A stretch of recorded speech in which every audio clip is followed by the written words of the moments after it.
C'est un projet un peu fou, partir d'un terrain en friche et d'une maison complètement vide et transformer ce lieu pour en faire un sublime refuge permaculturel. Ce projet, c'est celui de Laura Mérien, que nous recevons sur l'antenne de Radio Alpemancel 106.3 FM. Madame Mérien, bonjour. Bonjour. Je vous invite à commencer cet échange en vous présentant et en nous expliquant ce qui vous a conduit à suivre ce projet complètement fou et tellement ambitieux. Alors, je m'appelle Laura Mérien, donc je suis présidente de l'association Felena, qui a été créée exprès pour ce projet.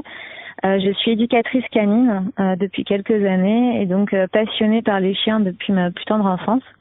Et ce projet, il est né d'une passion que j'ai depuis toujours des refuges, d'une manière générale, des chiens d'adoption. Depuis vraiment très jeune, je me passionne pour ces chiens qui sont abandonnés, qui cherchent une famille et qui sont dans des lieux comme ça en attendant. Et puis, j'ai découvert mon premier refuge quand j'étais étudiante à la fac. Je faisais du bénévolat, en fait, toutes les semaines dans le refuge à côté. Et ça s'est passé pendant 3 ans et ça a été une super expérience pour moi et ça a été le début d'une longue suite de bénévolat dans plein de refuges en France. En fait, j'allais découvrir des refuges pendant une semaine de stage et puis ça me permettait de voir plein de modèles de refuges différents. Donc l'idée de créer mon propre refuge, en fait, elle s'est imposée. C'est vraiment, là, on peut presque parler d'une vocation, c'est-à-dire que ça s'est vraiment imposé à moi. À chaque fois que j'étais dans un refuge, surtout si j'étais au milieu des chiens, parce que je sélectionnais des refuges qui mettaient plutôt les chiens en groupe, donc je me retrouvais facilement au milieu des chiens dans ces refuges-là. Et c'est à chaque fois je me disais mais c'est là que je veux être, quoi, c'est ma place. Et pourquoi avoir choisi les chiens plus particulièrement ? Eh bien, je crois que c'est vraiment en moi depuis toute petite, quoi. J'ai grandi avec plein d'animaux, j'ai eu cette chance immense d'être à la campagne avec plein d'animaux. Mes parents étaient des passionnés aussi, et j'aurais pu aller vers plutôt les poneys ou les chevaux, j'aurais pu être plutôt sur les chats ou les oiseaux, des choses comme ça.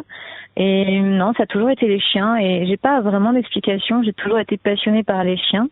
C'est eux qui m'ont toujours plus intéressée que les autres animaux. Et comme aujourd'hui, je suis quand même vraiment spécialisée dans le comportement du chien, je veux me concentrer sur les animaux que je connais, les animaux dont je la maîtrise, quoi. Enfin, je les connais bien, donc ça me paraît logique. Pour cela, vous avez créé l'association Felena. Alors, parlez-nous un petit peu de celle-ci. Quelles en sont les missions et les objectifs ? Et puis surtout, qui la compose actuellement ? Alors actuellement, c'est moi et puis mon père, parce qu'il fallait 2 membres pour la création de l'association, mais elle est ouverte aux adhésions. Donc n'importe qui peut adhérer à l'association et j'invite tout le monde à prendre une adhésion. Mais comme c'est une association toute neuve, pour l'instant, effectivement, il n'y a pas beaucoup de membres. Donc c'est une association qui a pour vocation de commencer par créer le refuge, tout simplement pour l'instant, c'est-à-dire qu'il est inexistant, donc il faut partir sur, comme on l'a dit, un terrain. Là, on est sur un terrain en friche et puis petit à petit, ça va devenir un super refuge. Donc cette association va nous aider à, par exemple, financer certaines parties de la construction du lieu, de l'aménagement, de la rénovation. Et puis ensuite, une fois le refuge, une fois les premières installations faites, cette association a pour vocation d'aider les chiens abandonnés à trouver une nouvelle famille. Donc, si on me fait des dons, les dons qu'on aura serviront aux frais vétérinaires, à l'alimentation, etc. Tout ce qui va servir au fonctionnement du refuge, vraiment. Et puis, il y a une autre vocation à cette association également, c'est vraiment de parler de l'écologie, parler de l'importance de réduire l'impact sur l'environnement, du souci de la transition énergétique, etc. Il y aura aussi toute cette dimension-là au sein de l'association. Vous avez, afin de concrétiser ce projet, acquis un bien immobilier l'an passé, un bien où rien n'est fait, tout est à construire. Alors parlez-nous un petit peu de celui-ci, de sa composition.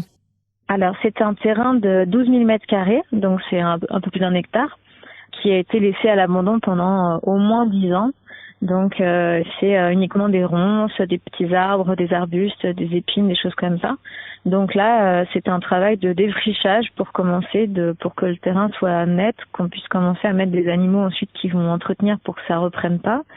Et il y a actuellement, par exemple, là, on en est à débroussailler la haie pour pouvoir clôturer tout le tour. Donc là, j'ai 500 mètres de haie à débroussailler à la main, donc je fais ça tout à la main. Donc ça, c'est pour la partie terrain. Pour la partie maison, c'est une maison qui fait à peu près 110 mètres carrés, avec 4 pièces, dont la plus grande pièce fait 50 mètres carrés. Et en fait, il y aura la grande pièce, ce sera une salle de réunion.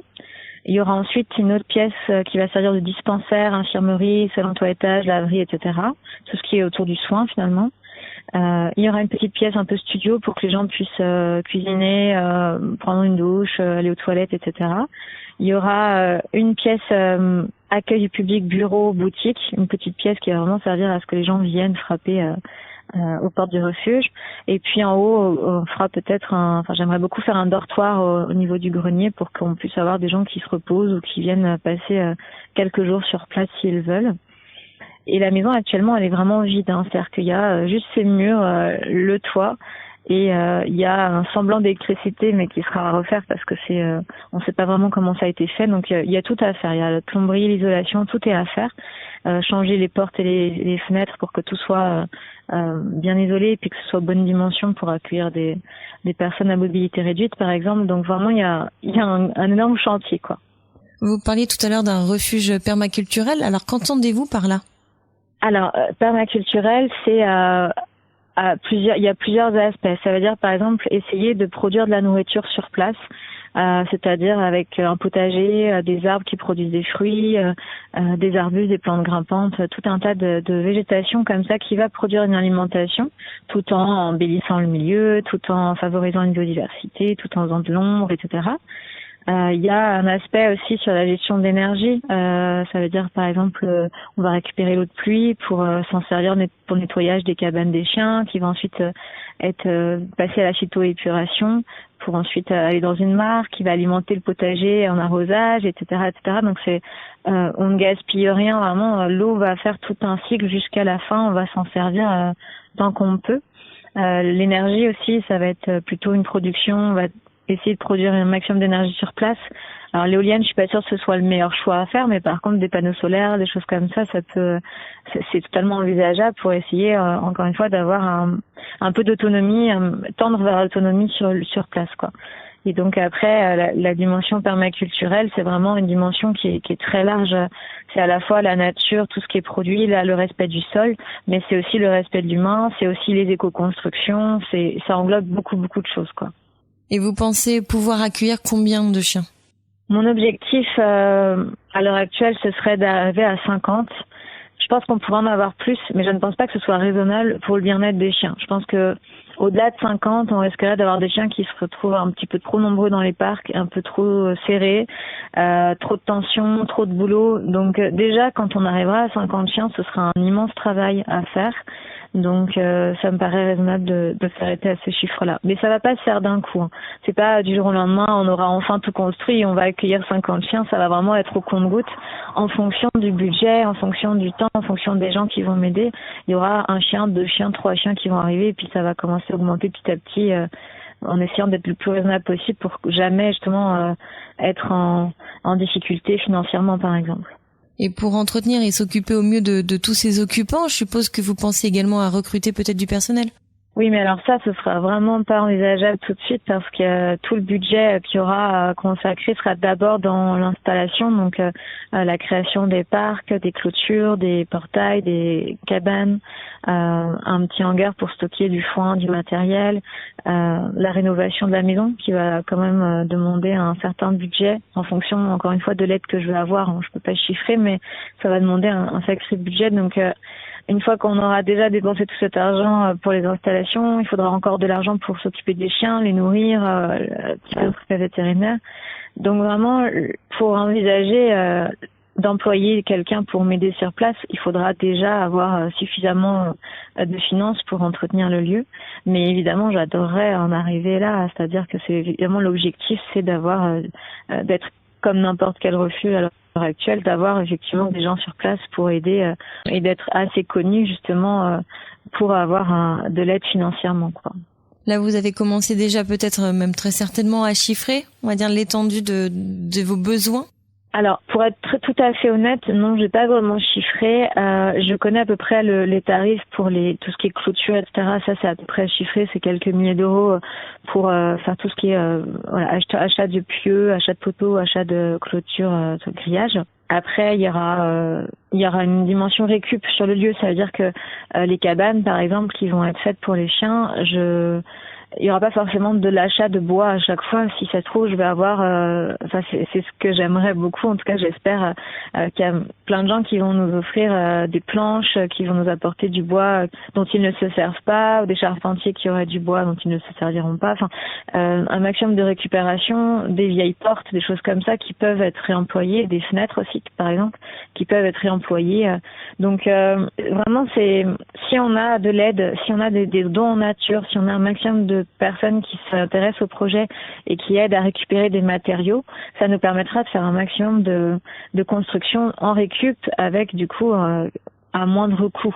À l'inverse, si j'arrive pas à trouver toute cette aide, si c'est difficile de trouver des matériaux en don, etc., et qu'il faut envisager d'acheter pour accélérer un petit peu les choses, bah là tout de suite ça va augmenter les frais considérablement.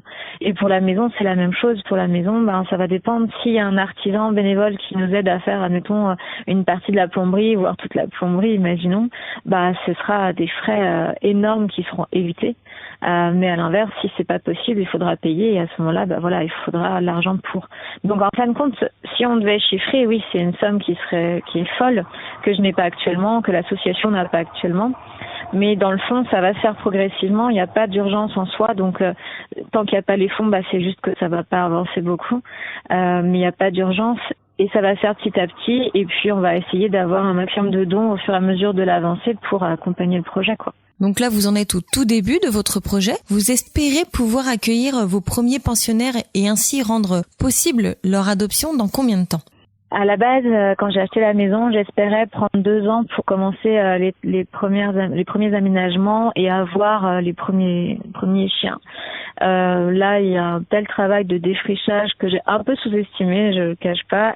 Je sais pas si j'arriverai à cet objectif-là, mais j'aimerais beaucoup quand même réussir à vraiment tout clôturer cet été pour pouvoir repasser un petit coup de défrichage, avoir des animaux sur place qui entretiennent le terrain pour pas avoir tout le temps justement à passer un tracteur, parce que le but c'est de se passer du pétrole le plus possible, donc le tracteur c'est bien au début, mais après on en a plus envie.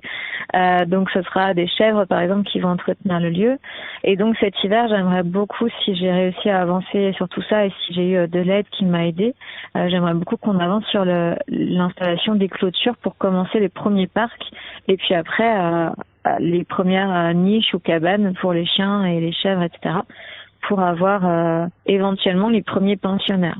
Mais encore une fois, si c'est pas fait, s'il a fallu plus de temps pour faire ça, ce sera pas pour tout de suite. Ce sera pour un peu plus tard et on prendra le temps qu'il faudra. Il faut parfois prendre un peu le temps, gérer son impatience, mais avoir des structures qui soient bien faites et correctes, des installations qui sont propres. Parce que c'est quand on est un peu pressé qu'on fait un peu du bric-à-brac et que ça ressemble plus à grand chose. Et moi, je veux vraiment un lieu qui ressemble à quelque chose, qui soit vraiment sérieux, avec des installations très très propres et qui soit assez joli aussi. Même si c'est de la récup, j'aimerais quand même une dimension esthétique, qu'on ait plaisir à voir les installations, à être dans ce lieu, à explorer, etc. Donc un lieu que vous souhaitez en refuge, mais également en lieu de formation, si je me trompe. Oui, bien sûr, le jour où la salle de réunion elle sera rénovée, ce qui sera ma première rénovation, ça c'est ma priorité, on pourra avoir imaginé tout un tas d'événements sur plein de thèmes différents pour former des gens. Alors ça peut être aussi bien sur le thème des chiens, du comportement des chiens, pourquoi pas former des gens pour qu'ils partent sur de bonnes bases avec leurs chiens ou sur des sujets très spécifiques. Par exemple, je pense au medical training, c'est-à-dire apprendre aux chiens à être coopératifs pendant des soins. Bon, ça peut être hyper intéressant de faire des sessions un peu stage comme ça sur une journée. Et puis pourquoi pas des formations sur plein de sujets, sur le thème de l'écologie, sur fabriquer, un hôtel à insectes, fabriquer des nichoirs pour les oiseaux, pour les chauves-souris. Vraiment, il n'y a pas de limite à l'imagination à ce moment-là. L'idée, c'est vraiment justement d'avoir une place dans ce lieu pour avoir effectivement des formations, des animations pour partager les connaissances, pour donner envie aux gens de s'investir, pour réduire leur impact sur l'environnement, pour augmenter la biodiversité. Et du coup, plus on sera nombreux à créer des choses, plus ce sera chouette, quoi. Et comment est-il possible de vous soutenir et de vous aider dans la réalisation de ce projet ? Alors, vous pouvez aller sur le site internet felena.fr, donc c'est FELENA, comme ça s'entend. à la page Nous aider, il y aura donc un petit récapitulatif de justement comment on peut nous aider. Donc financièrement, vous pouvez aller sur Hello Asso, vous pouvez juste à cliquer sur Hello Asso, ou alors vous allez directement sur Hello Asso et vous tapez Refuge Feléna. Et là, vous pouvez faire une adhésion ou un don ou les deux. Et donc financièrement, ce sera déjà super chouette pour nous d'avoir les premiers dons qui arrivent. Ensuite, on peut m'aider via des dons nature, comme je disais tout à l'heure. Si vous avez des tuyaux, du bois, des pieux, du grillage, des plaques de bois, des plaques de métal. Imaginez tout ce qui pourrait nous servir et n'hésitez pas à nous l'apporter. Ça peut être aussi en outils, une brouette, des outils manuels, des choses pour nous aider à bricoler. Enfin, tout ça, c'est vraiment bon à prendre. Ça peut même être de la végétation, hein, si vous avez des petits arbres que vous avez plantés vous-même, que vous avez cultivé vous-même et que vous voulez qu'ils soient plantés au refuge. Ben ça c'est pareil, c'est bon à prendre. On est super preneurs. Après, ça peut être des aides sur place. Alors ça, on a vraiment grand besoin de ça. Des gens qui viennent sur les journées bénévolat, par exemple, ou même en dehors. Il suffit de m'appeler, voir si c'est possible de venir tel jour ou tel jour. Et puis, on a besoin de bras pour débroussailler, creuser des trous, planter des poteaux, porter le grillage et puis tendre le grillage, etc. Enfin, vraiment, là, on a vraiment besoin de plein de gens pour nous aider à bricoler tout ça. Et puis la dernière chose que vous pouvez faire, si vous pouvez pas faire les 3 précédentes, ou si vous voulez faire encore plus, c'est évidemment de faire parler du projet, donc partager sur les réseaux sociaux. Donc il y a une page Facebook, Instagram et une chaîne YouTube avec les premières vidéos qui sont publiées, qui parlent du projet. Donc tout ça s'appelle Refuge Feléna. Et vous pouvez évidemment, je vous invite à partager à tous vos contacts, à vos amis, à votre famille, pour qu'on soit de plus en plus nombreux à connaître le projet, à s'investir, à y croire, à accélérer les choses et puis que ce soit une belle aventure humaine. Et des dates sont-elles à retenir concernant l'actualité du refuge Feléna ? Alors pour l'instant, j'ai pas refixé de date de journée bénévolat, mais ça va pas tarder à arriver. Je vais pas tarder. Donc ce que vous pouvez faire quand c'est comme ça, c'est suivre la page Facebook par exemple ou Instagram. Je publie à chaque fois l'annonce qui dit qu'il y a un événement telle date où les gens peuvent venir sur la journée ou même 1 heure. Hein, ça nous aide déjà. 1 heure, c'est bien. Hein.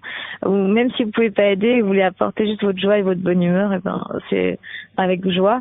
Donc il y a la page Facebook qui va l'indiquer et puis sinon sur le site internet il y a une page qui s'appelle Agenda et il faut pas hésiter à jeter un œil régulièrement pour justement voir s'il y a des dates qui sont ajoutées pour ensuite venir sur place. Et puis j'envisage de faire une newsletter mais c'est pas encore fait. Mais j'aimerais bien faire une newsletter, comme ça les gens pourront s'abonner à la newsletter et puis avoir des nouvelles. Donc n'hésitez pas à regarder régulièrement sur le site internet, voir si je propose la newsletter et puis ensuite s'inscrire quoi. Avant de nous quitter, je vais vous inviter à nous donner vos contacts pour nos auditeurs qui souhaiteraient suivre et participer à la création de ce refuge canin. Alors le numéro de téléphone c'est 06 33 80 53 83. Le mail c'est refugefelena@gmail.com. Le site internet felena.fr. Et après, sur tous les réseaux sociaux, ce sera Refuge Feléna. Donc, il y a un compte, il y a YouTube, Facebook, Instagram, il y a Twitch et TikTok, mais c'est pas trop alimenté, on va pas se mentir, mais ça le sera peut-être un jour. Donc voilà, vous pouvez nous retrouver partout sur les réseaux sociaux. Madame Mérien, je vous remercie pour votre participation sur notre antenne et au plaisir de vous recevoir de nouveau afin de connaître l'avancée des travaux et peut-être la date officielle d'ouverture de ce refuge. Avec très grand plaisir et merci beaucoup pour votre écoute. Belle journée à vous. Merci, bonne journée à vous aussi.